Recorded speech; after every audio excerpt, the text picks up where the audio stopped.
It's hour 2 of In Deep. I'm Angie Coiro. There is more to activism than boycotts. There's more to boycotts than threatening not to buy. There's the art of engaging, for example. A radio shows advertisers as allies instead of targets. There are agencies you can enlist. Others you may as well not bother with. This hour, we sit down with Spocko, longtime undercover activist who successfully targeted San Francisco hate radio, Michael Savage, and more. Secrets from Spocko coming up on In Deep right after the news. And indeed, it is our look at the news through the very special lens of our demented sidekick, Buttercup. It's got a laugh from thepoliticalcarnival.net, and she always has her own special take on the news. Hey there, girl. Hey there. You know, I have been so busy trying to perfect my slutitude by publicly ingesting birth control pills on the corner of Yucca and Las Palmas. Now, do you take one every time you do it, or do you just take one? Sometimes I take two if it's a really good session. I'll go ahead and take 2 pills, and it runs up the bills. I can see that turning into bar talk. You know, you're checking out the guy across from you. Is he a 1-pillar or a 2-pillar? Oh, yeah. Ooh. Oh, yeah. That boy's a 3-pillar. So what's the news through your eyes, my darling woman? Well, speaking of sluts, there's a guy who Yes. should be called a slut, a cartoonist, an editorial cartoonist, Mike Lester, who had a cartoon up that depicts President Obama as a pimp and Sandra Fluke as his prostitute. And he's saying she just wants to have recreational sex and you to pay for it. It's not exactly a new concept. You know what is a new concept? How bad that was, how offensive and racist and disrespectful and terrible that was. You know, I wonder how long a cartoonist of that ilk has been waiting to put an icon of Obama in a pimp suit. You know, it was, well, I'm sure when he saw, what's his name, James O'Keefe go at it, you know, in his own pimp suit, he probably got the idea and was, like you said, waiting to pounce. I mean, this is just so bad. And it's inaccurate. It's completely inaccurate. I mean, Sandra Fluke was there defending her friend who has an ovarian cyst and ended up in the hospital because she couldn't access birth control, her birth control pills. If we are going to pay for your contraceptives, if we're going to have to pay for this, and thus pay for you to have sex, we want something for it. Now, we want something in return. We want you to post the videos online, the videos of all this sex, post it online so we can see what we are getting for our money. But meanwhile, this guy is also an illustrator of children's books. No. Yeah. Oh, that's really appalling. Yeah. It is, and the odd thing is that at the Herman Agency, who represents him, according to a fellow, well, I don't know if he's a blogger, but he did a guest blog for us. He did some research, and he said that the department of the children's book art that this guy is represented by, it's all women. So why aren't they? I mean, maybe they are by now, but you'd think they'd kick up a little bit of a fuss with their client putting up cartoons like this. I don't expect them to do it publicly, but boy, I sure hope they do it behind the scenes. They should drop him as a client. I mean, really, this if they're doing children's books and he's putting this stuff up, I can't see how they continue to represent him. So who knows? But it would be nice if the guy at least cartooned based on fact. And the whole cartoon is wrong in every respect. So what else grabbed your eye this week? Okay, so I love this. Newt Gingrich is at AIPAC. Oh yes. And there's footage of him that I put up. I think you have a copy of it, where he is falling asleep. He keeps dozing off, and they keep catching him on camera. And then they call him up to the podium to speak. Well, I don't know if you want to play it first or you want me to describe it. Go ahead and describe it. We want to hear it from you. Okay, he gets up there thinking he's doing a panel, and there's no such panel. He's not. He's supposed to give a speech, and he's just completely like, huh? And, you know, they talk about CNN described Mitt Romney as competent, and now I know why. Because compared to this, my God, how humiliating! And you know what's really funny is that as a radio piece, one of the reasons to opt not to play it is the long, embarrassing silence after the MC, or however you care, the person who introduced him, threw it to him. There he is with his huge head over the stage on the video screen, waiting for something to happen while the audience waits for him to happen. And that's about it. That's called a pregnant pause, and now we know why they need to use birth control. I'm an old man. I hate everything but Matlock. Who was that now? So, Laffy, you want to do that other little extra bit? Sure. I'm still just laughing at the Gingrich thing. I mean, how he was completely unprepared for this whole speech he was scheduled, and he thinks he's on a panel. What an idiot. Okay. Karl Rove, it's just a quickie. It was just a little quickie that I found. Sarah and Todd Palin, Karl Rove was doing some fancy pageant talking about Sarah and Todd also too. I've missed hearing you do that. I'm sure that ear splitting stuff really made you miss me. Anyway, they were endorsing, as you know, Newt Gingrich for the Alaska primary, and a lot of good that did. And Karl Rove nailed it, actually. He said, this demonstrated that endorsements don't mean snot. Ooh. So basically he's saying that the Palin's opinion or endorsement is not worth snot. And I got to admit, he's snot wrong on this one. I could go on, but I won't. No, I think that's a lovely place to leave it. Thank you, my dear. Okay. Good stuff. We'll talk to you next time. All right. Take it easy. And you know what, Laffy? Actually, we've already come to the end of our time. As ever, my darling woman, it's wonderful to have you here. And we will be sending our listeners over to you to catch you on the politicalcarnival.net. Thank you ever so much for being here. Thank you, gorgeous. Gotta Laugh joins us at this time every week on In Deep Radio for her own special take on the news. You can hear this and all of our other Gotta Laugh archives at indeepradio.com. This is In Deep. I'm Angie Coiro. Hey, you want to be an activist? Well, boy howdy, partner, can we tell you how to be an activist?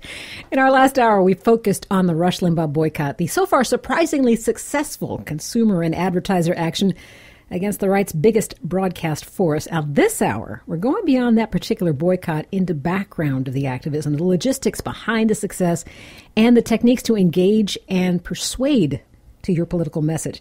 And we're going to do that with a guest who I'm going to go with the one name, and I'm going to let him do the rest. He is widely known as Spocko. He does much of his work undercover. So first of all, welcome, Spocko. Nice to have you in studio again. Glad to be here. And I'm going to take the unusual step of having you do your own introduction, because you can reveal as much about the work you do as you like. You can reveal as much about what names you publish under as you like, and I'm going to not touch the rest. Yes, I like to go with Spocko, just one word, kind of like Cher or Sting. You look like Cher. Kidding. Throwing my hair back. And I think one of the things I'll talk about, today is why I chose to, do this synonymously, but also the kind of reasons that if you're going to be involved in any kind of activism, you have to have kind of your own little narrative story, because that's fun for the press as well.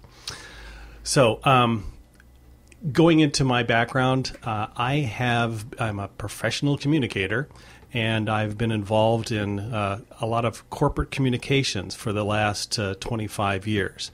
And so I'm going to talk a little bit about the campaign that I used to help defund the hosts on KSFO. And since then, I have advised the people groups using some of the same techniques for against Michael Savage, against Glenn Beck. I'm an advisor to Color of Change. And I also have, in addition to those kinds of advice, I'll tell people that the kinds of advice that I do goes all the way back to a little technology startup called Google. And Facebook, and you might have heard of AOL, Passingly, yes. eHarmony, and a few others that people may not have heard of. But that is my background, and I am very interested in talking about some of the things that I not only have learned, but also that I've been teaching people for the past 5 years in order to be more effective. And I'm glad that our listeners are going to have that takeaway. I want them to walk out of here with at least a 1, 2, 3 on how to be more active than they are. A lot of them want to and have no idea how to do it. I want to touch on one more personal thing, though, and that is I want them to be able to assess what risk one takes on. Let's be realistic about it. As someone who was organized for a union, that was, very dangerous. And there are a number of people we've had on the air who don't let their personal information out. What are the real risks that our listeners are assuming if they're going into activism, and how do they protect themselves? Wow, great question. Real risks, in some ways, we're seeing it right now with Sandra Fluke. Or is that how it's pronounced? Mm-hmm. Yeah. there is a number of people who are quite happy to do, cyber stalking and, attacking people. And I think that that's a real issue, and that's one of the reasons why I believe it's important for people to have the ability to create, pseudonymous and or anonymous identities. There's so much focus again on the people who are, using it for bad purposes. There's a reason for this. Now, in my case, I was making it clear to advertisers back in 2006 that the hosts on talk radio, specifically KSFO, were saying incredibly vile things. They were anti-Muslims, anti-gay, bigotry, violent rhetoric. And I ended up, by putting these some of the audio clips up on the air, I ended up getting threatened to sue by a major corporation, ABC Disney. And, that was a huge financial thing that I was afraid of. And also worrying about my family, worrying about people, on the right wing. I'm a huge person who, huge person? I'm not that large. I'm a very thin person. You loom large. I believe in privacy, and my wife more so than I. And one of the reasons I backed off on this, besides the fear of, financial attacks, was the fact that one day my wife came home and said, she was having, heart palpitations. This is very, stressful. And so I said, I need to pull back. Mm-hmm. And the other thing about when you go into this is understanding is, do you have allies? Do you have support? And one of the things that I did was understanding how the rules work and understanding what I was open to. So I was very clear. I worked with the Electronic Frontier Foundation, knowing what I could and couldn't say, what I was going to publish and not publish. So I always knew that I was within the boundaries of fair use. I knew what libel and defamation and slander, those things work like. And I'm just generally a polite guy. And so I don't usually swear, and I make it very clear what it is that I am for and against. All right. So we've given the listeners the scary stuff up front, and we're going to spend the rest of the hour telling you how rewarding this work can be, because it really can. When you're doing work that jibes with what you know to be right, there's a great deal of reward. So let's talk about KSFO. And for our listeners who aren't familiar, the KSFO were landmark icon call letters once upon a time for fun pop DJs and good rock and roll, and no longer. Now they're associated with hot talk or, incendiary talk. Melanie Morgan has been heard on the East Coast as well. She is back here in the Bay Area. Brian Sussman started as a weatherman who takes that as a full license to deny global warming. And Lee Rogers, who I have worked with on the air, and my experience with him personally was very pleasant. I was his traffic reporter. Not much you can get in trouble with there. But put them together, and they did, in fact, as you said, come out with violent rhetoric. They came out with very dismissive rhetoric based on race, based on gender. So when you started deciding you wanted to do something about this, what was your first step? My first step was actually to do research and to find out in the past if somebody wanted to have an impact on this, is to find out what had worked, what didn't work, and what would work for me in this particular environment. And one of the things I looked at was the FCC, because a lot of times I talk to people and I would play them the audio clips, because they say, I never listen to that stuff. I'd play them the audio clips and say, here's Brian Sussman talking about, telling a listener to say Allah is a whore. That was a quote. Come on, prove to me you're not an Islamist. Say Allah is a whore. Tell me you like bacon. Charming. Yes. And so I said, I looked, the FCC didn't really care about this kind of speech. It was not regulated, even though they're on a regulated medium. The right wing had used the FCC and those broadcast medium rules to go after Howard Stern. And they also used the power of legislation to raise the fines for indecent and obscene speech. And I thought, well, I can't believe that them talking about wanting to kill people on the air. Melanie Morgan talked about wanting to hang a journalist. And I thought that wouldn't that be covered? Well, it turns out it wasn't. So what I did was I said, okay, what's the other area that people have gone in the past? And that's where they said, well, let's try and, boycott them. And one of the things I found out about that was a boycott would not be effective with advertisers if advertisers had already discounted you as a powerful force. So what does that mean? Well, they have segmented up the marketplace, and they say, if I hear from this group of people saying they're going to boycott listening to the station, I don't care. They're not listening to it anyway. And also, because I work with a lot of corporations, in my day job, I prepare people to talk to the media. So I've my background. So I've trained the people from the founders of Google, founders of Sun Microsystems. I've trained the COO of Facebook and the CEO of AOL are all my clients. So you've seen that from the inside. Yeah. You know these people. And I know what they care about. And what they care about is their brand. They do not want their brand hurt and tainted. So my insight on this case was to go to the advertisers and say, look, these people are saying horrible things right before your commercial. Does this match your brand values? And you brought them examples. Yes. You played them things. And I sent them, emails. When I was doing this was before Twitter and Facebook, back in the olden days. So we didn't have these kind of tools. So I would send them email. In some cases, I would call them up on the voicemail, and I would say, this is what they're saying right before your commercial. And then their response was, what? I can't believe this. And so they would then, call their ad buyer and verify it. The ad buyer would say, yeah, I didn't never listen to this show. I'm just looking at the numbers. And then they would then go back and call the rep and say, what the heck is this? Mm-hmm. And this is the point where I was able to use the various different personalities of the hosts against them.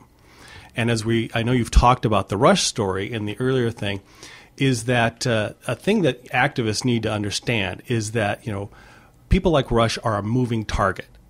In his case, a slow-moving target, but still a moving target. That they will constantly use various different excuses and reasons and rationale to get away from this kind of pressure. Mm-hmm. In this case, what I chose, again, was a market-based pressure. I didn't choose an FCC pressure because people on our side would say the typical, I don't like what he has to say, but I'll defend to the death the right he said to say it. What I tell them is saying, let him say whatever he wants. He can still have that right, but he doesn't have the right to get rich doing it. Yes, and as I mentioned in the last hour, no one has a constitutional right to a radio show either, which is an interesting side aspect of the free speech that's constantly brought up from the other side. You are listening to Angie Coiro on In Deep, and my guest is Spocko. He operates under pseudonym for reasons already explained. We're going to get more techniques on how one tackles this kind of boycott or other activism as we continue, so stick around for that.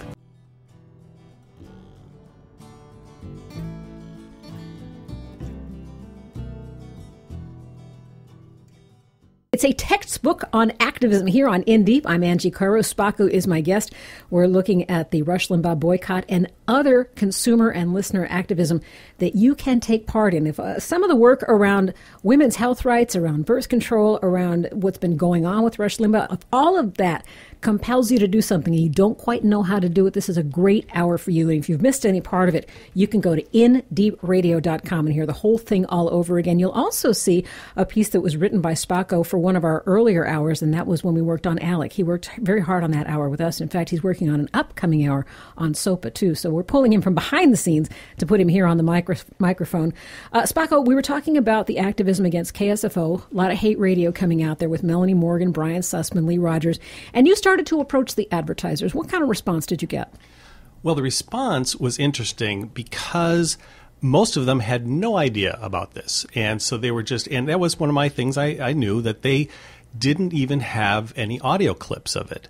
And now, again, things have changed. Now people like Media Matters. We're capturing some of the audio clips. Podcasts were available. At the time, there was no podcast available. There was no record of this. They just went out into the ether and disappeared. But now with digital technology, we can record them and show this is exactly what they have said. So some of the advertisers they used a certain phrase, which is, we don't know exactly what they're saying. We support all sorts of people.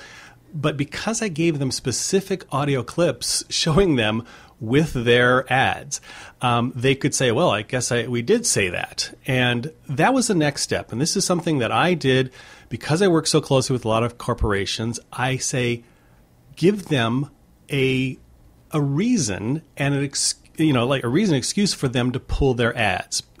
And that's where you get to say, and this is a phrase you'll be seeing in a lot of different advertisers pulling their ads for Rush. They'll say, his comments aren't in line with our values. Mm-hmm. And when I first started doing this, what I did is I went to the advertiser's webpage. I said, let's look at your mission statement. Let's look at your marketing, key points, your HR guidelines and ethics, and say, it says here that you are, anti-discriminatory. You're against violence. You will not allow these kind of things in your corporation.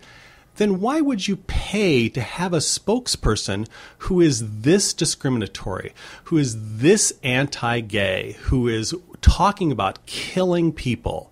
This is a huge takeaway. You know what I'm hearing here, as opposed to what the average person probably does. Bless their heart, they're doing the right thing to make the call, to take the activism. But I'm wagering most activism takes the form of calling up the place and saying, I find this guy offensive, which is an I statement, or this guy is offensive, which is about them. You're talking about making it about the advertiser. It's the you statements. Right. And in my letter, and it was one of the letters that Mike Stark then posted on Daily Kos, I turned it into, what is this to your brand? And I said, here's examples of what you say about your brand. Here's examples that you say about you. I wrote 3 people within the organization: the person in charge of human resources, the person in charge of marketing, and the PR person. Now, nowadays, we got Twitter, and we just put a Twitter thing. But we still need to understand that the advertisers need to have their own understanding of why they're leaving so they can tell their customers and also their boards. Because a lot of them, they'll say, all we're saying is this is a demographic and we're, buying into that demographic, that you're the customer, that, that's who they're going to. I said, if you say that you actually want this person to, be your sponsor, and a lot of times the advertisers like Rush, they'll read the ad copy. So they are their spokesperson. And that actually costs more. You pay for a live read. That costs more. See, I didn't know that. I mean, I kind of knew that. But so, for example, I used this when United Airlines was an advertiser for a while on the Brian Sussman show, and Lee Rogers or those people, and they did a live read. Well, what I did is I showed them the live read followed by the audio clip of them talking about. I think I can say this on the air about suggesting of Barack Obama having anal sex with his wife. Oh my God. And I said, now, if it helps you visualize this better, envision him saying these things while wearing the United Airlines livery. Because he said that thing and then he did the live read of your commercial. So, that's very powerful. And one of the things I did also is I went and read the United Airline their relationship agreements that they have with their vendors. So they were a vendor. This is what their vendor is doing with their brand. Mm-hmm. And I think that's an important thing to do, because right now, a lot of the corporations that have been pulling their ads, they have a much, much broader issue which they can focus on, which a lot of people agree with, which is, we're not anti-women, because it's probably a big part of our constituency. And so this would be a place to keep pushing. And so I think that's the other thing that I like to talk about, which is when you've got a situation like this and you've started to convince advertisers, then it's going to be the advertisers hearing back from the station, whatever, what can I use to stick around? What can I, what kind of tricks can I use? And you're seeing this right now with Brent Bozell and other people with the I Stand with Rush. They're going to try and turn this into a free speech story. Right. They're going to try and turn it into Rush's The Victim story. But what this is, when you're talking to advertisers, you turn it into a market story. This is not about free speech. It's not about his First Amendment rights. It's about the right of the company to choose who to associate their brand with. Yes. And that's a big part of what that was.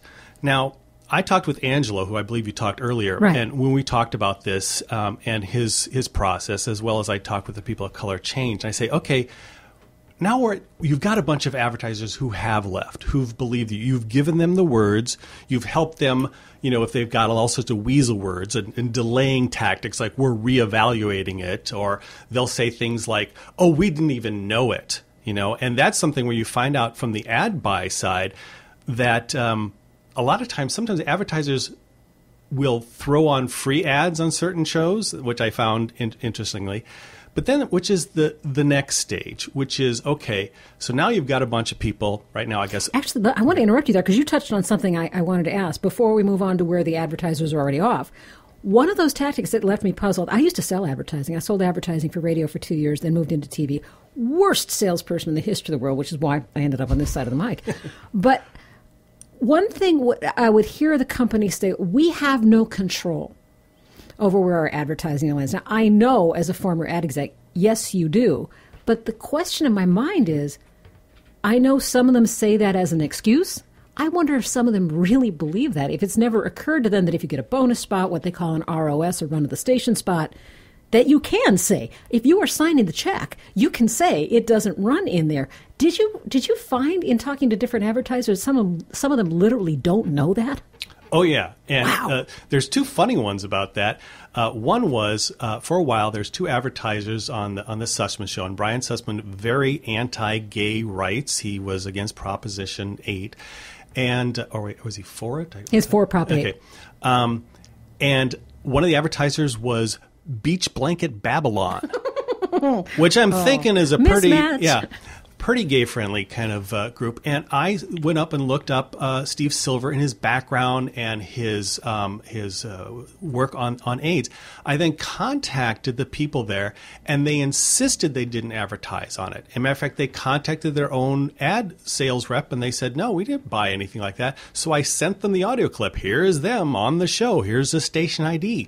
So it turns out, as they dug deeper, is that KGO was selling ads, sister station to KSFO, and they were selling them to KGO, but because KSFO had lost so many ads, they threw in for free, I don't know, what did you call it, a bonus? Yeah, for free, these ads on this show, which is a terrible mismatch, okay?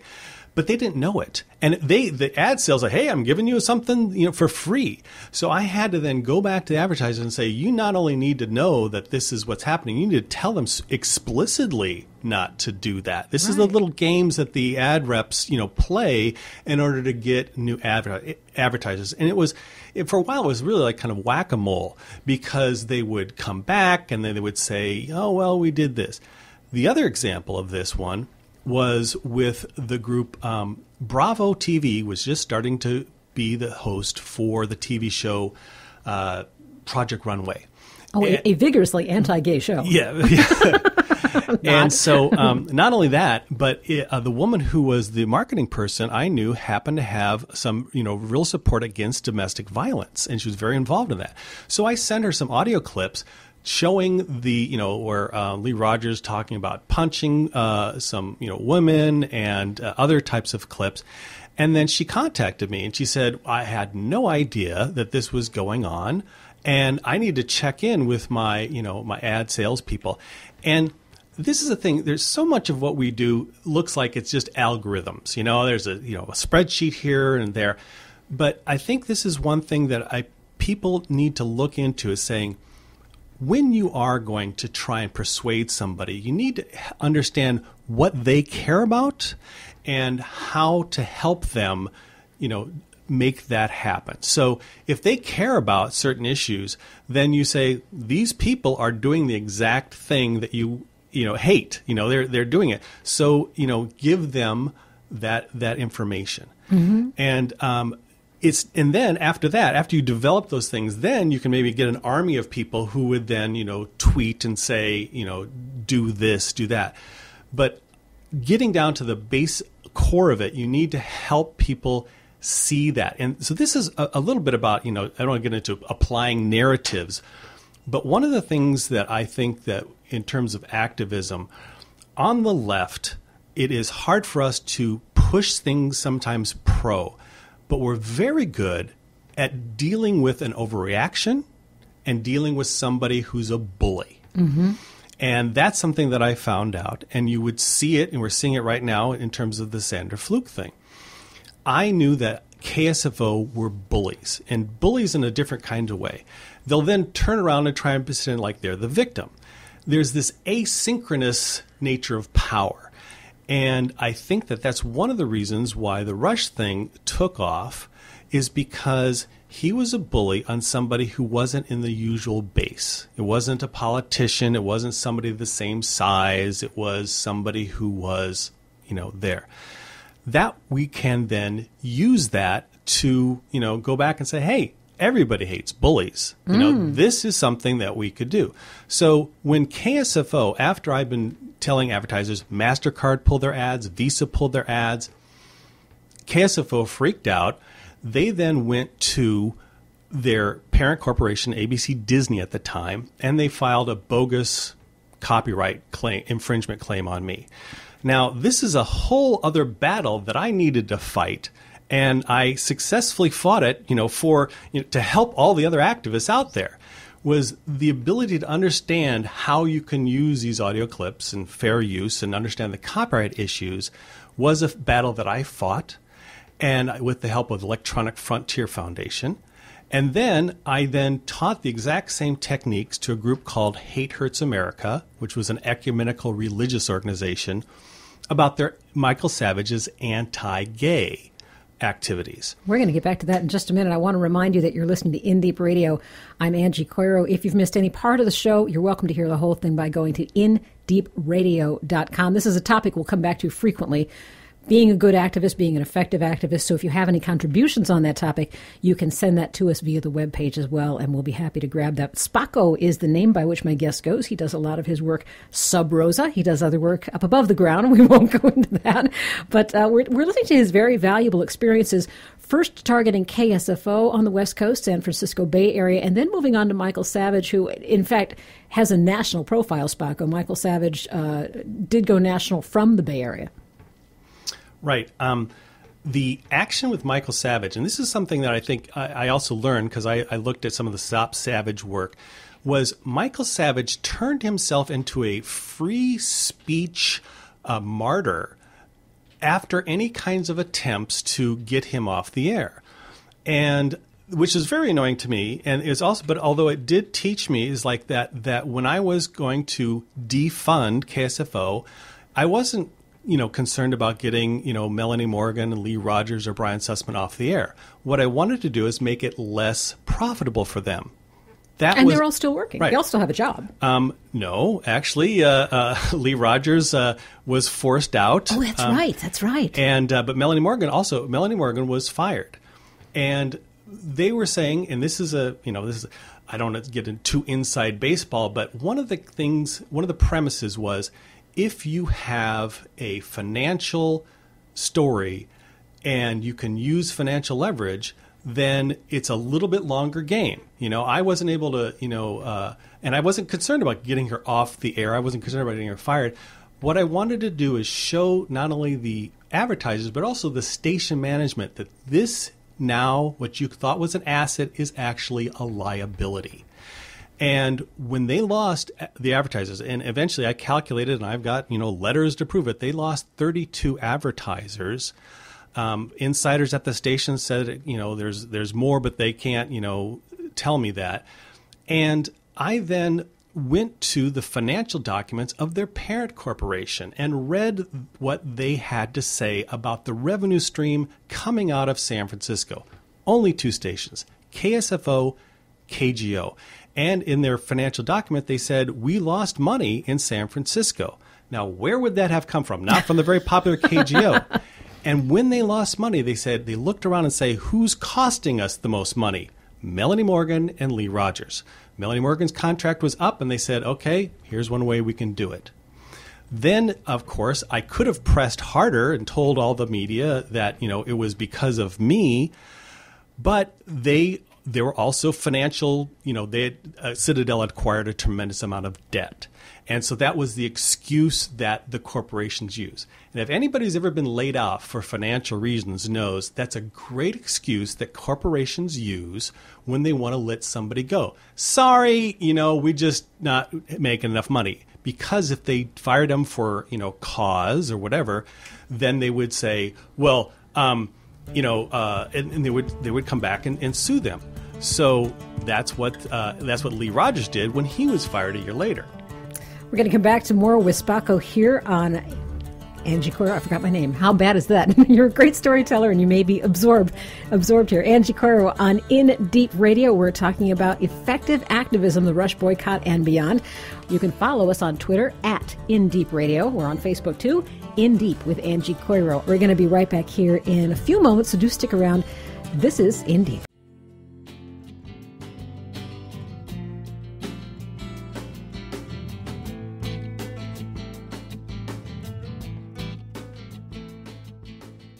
This is In Deep. I'm Angie Coiro. Thanks for tuning in. I'm talking to Spocko, longtime activist starting here in the San Francisco Bay Area. He's now had national effect.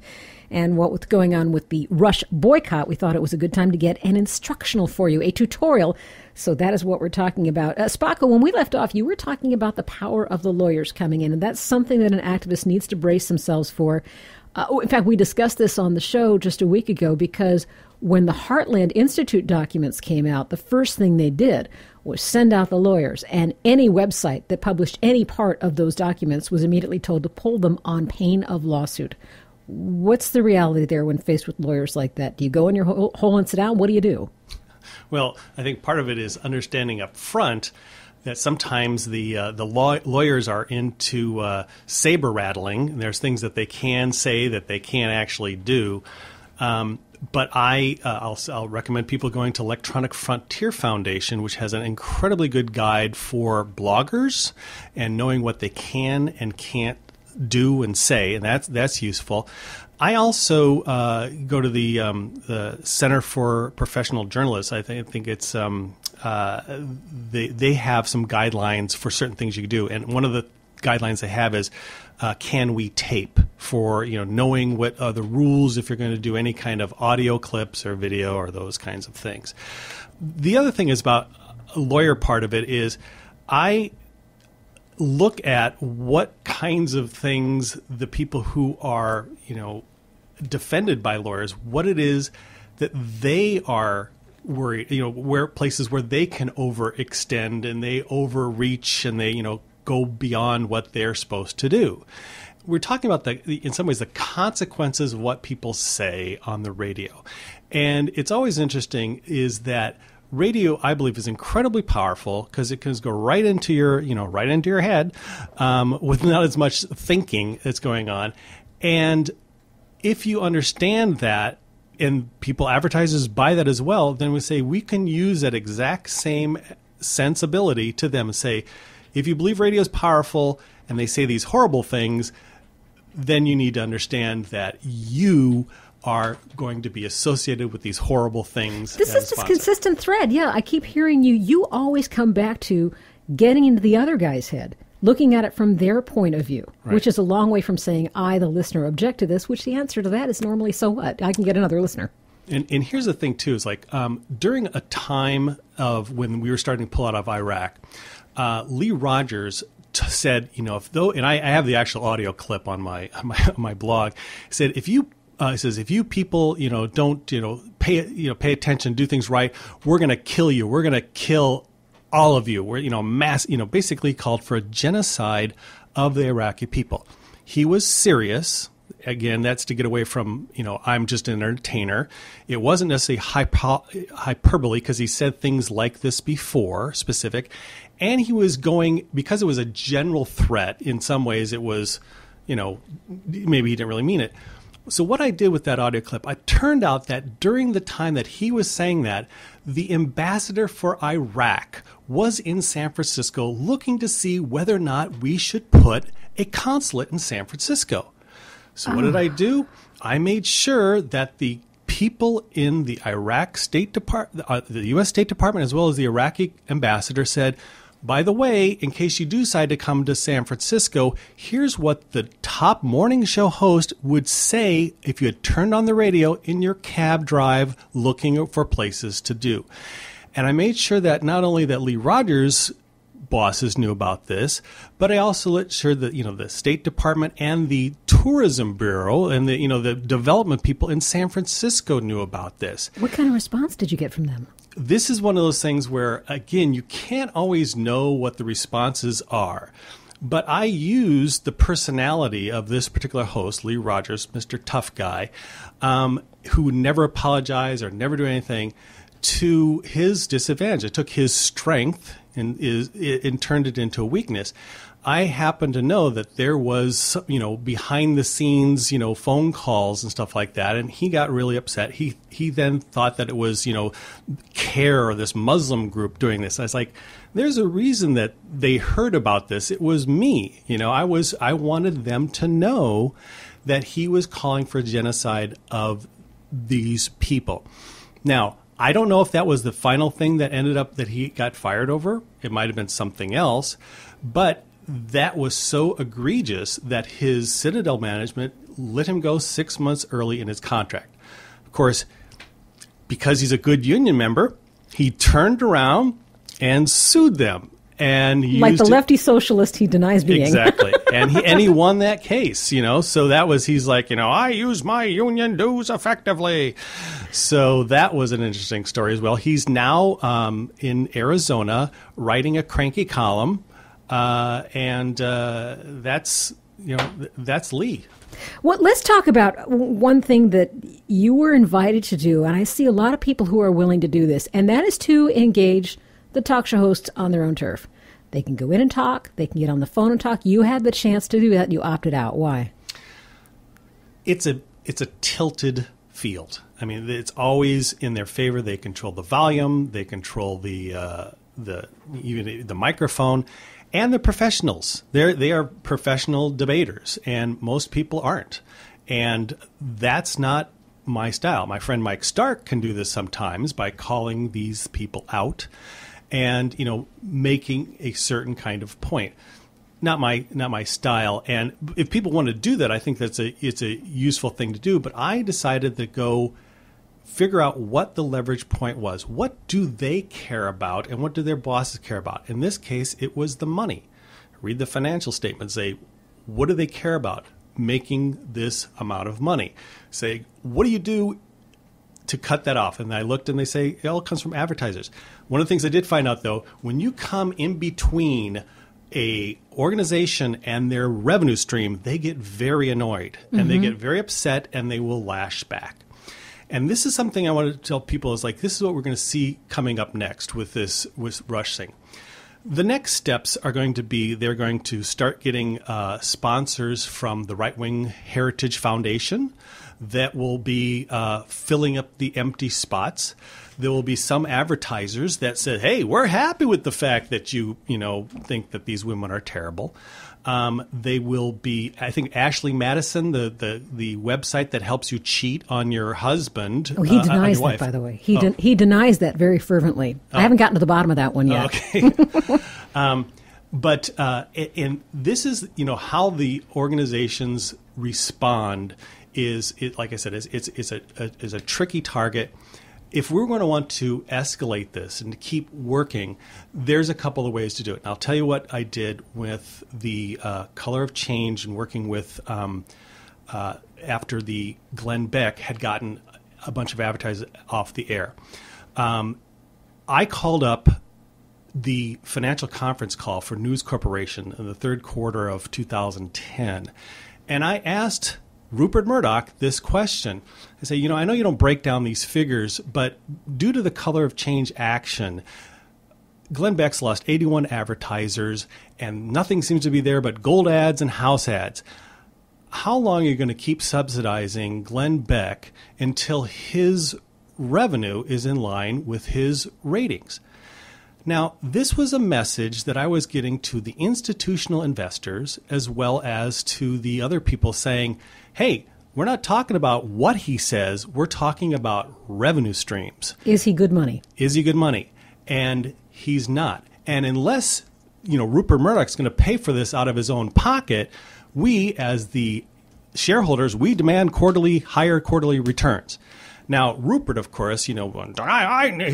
I dispute that number. He just like this. He's a great lead-in for this, like that.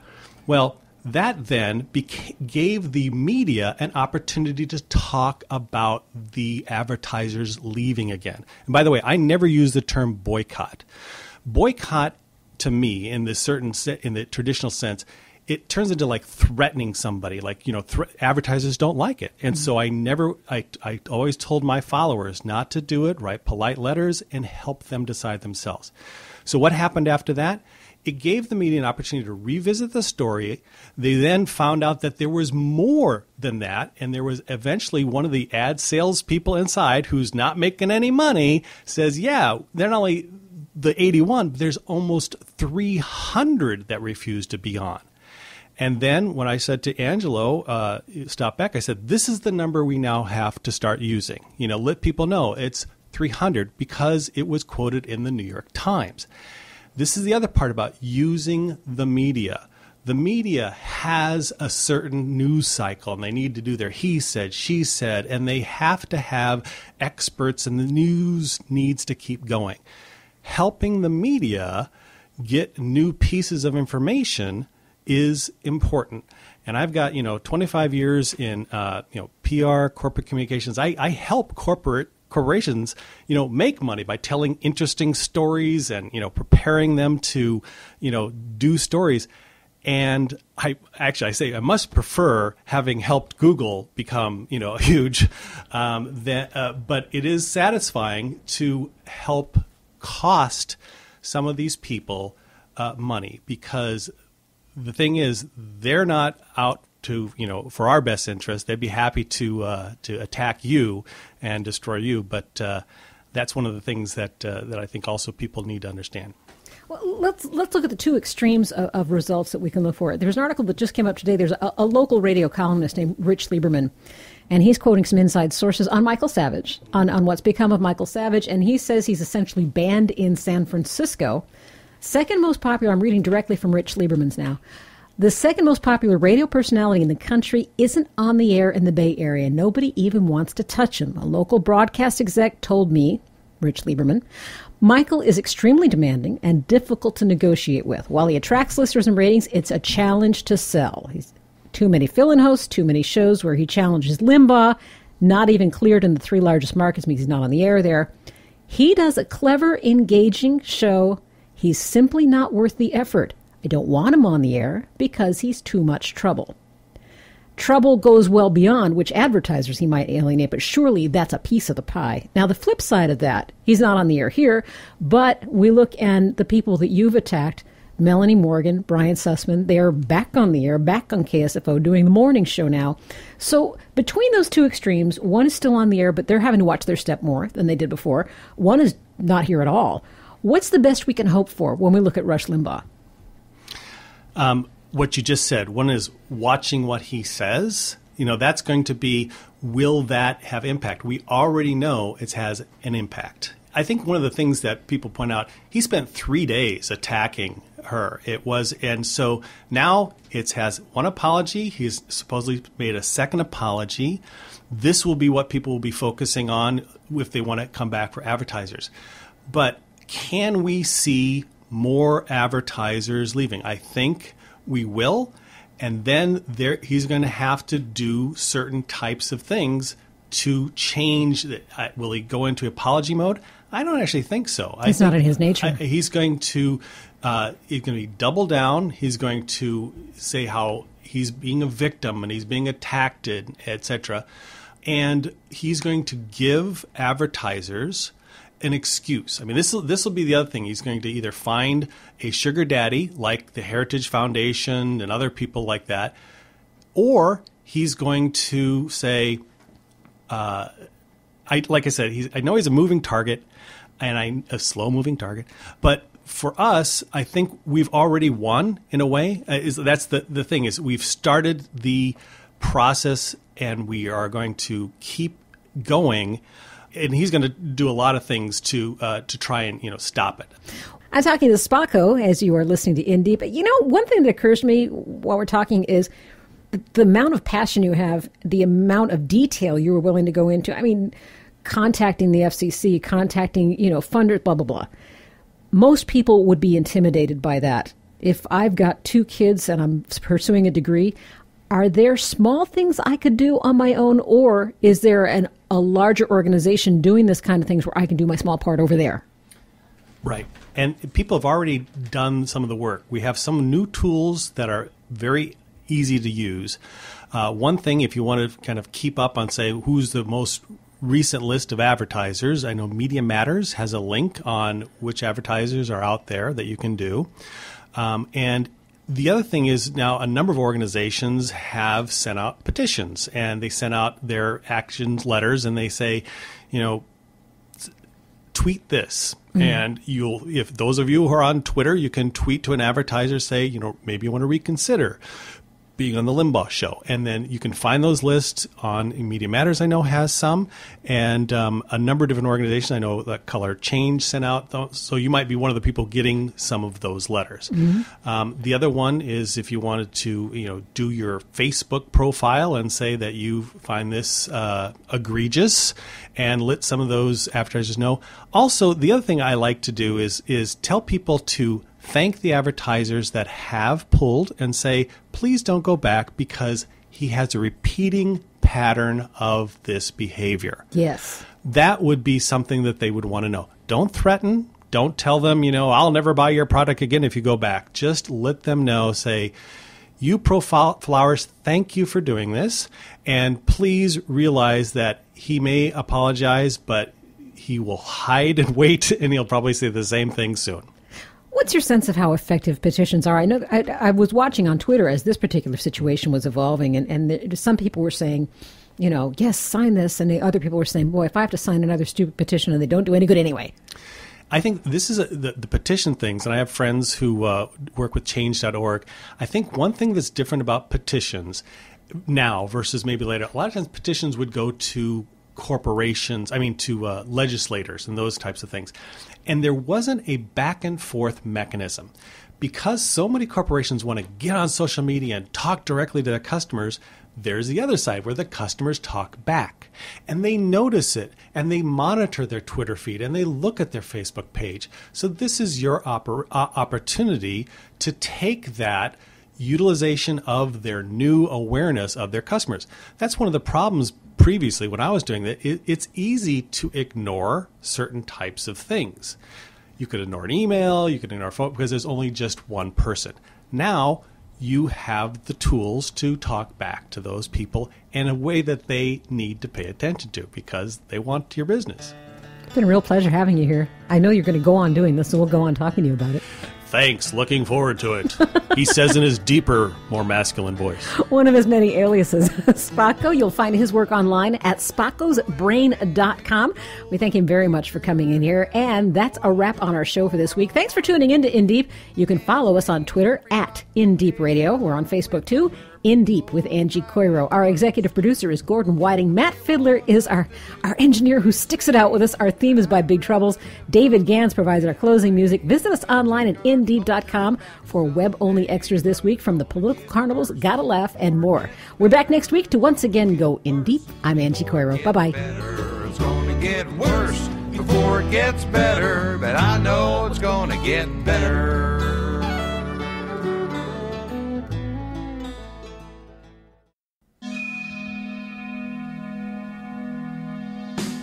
Thanks for tuning in this week to In Deep, which is a production of Live from the Left Coast.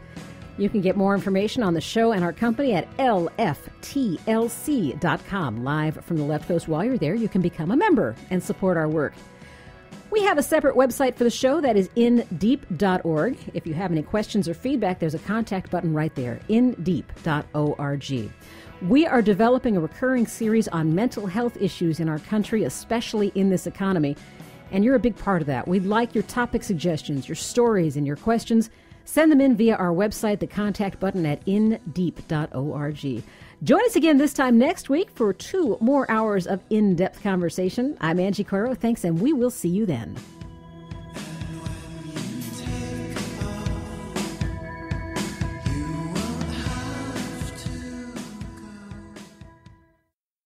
You're listening to WPWC 1480 AM, Dumfries, Virginia. We Act Radio, home of Washington's progressive working community.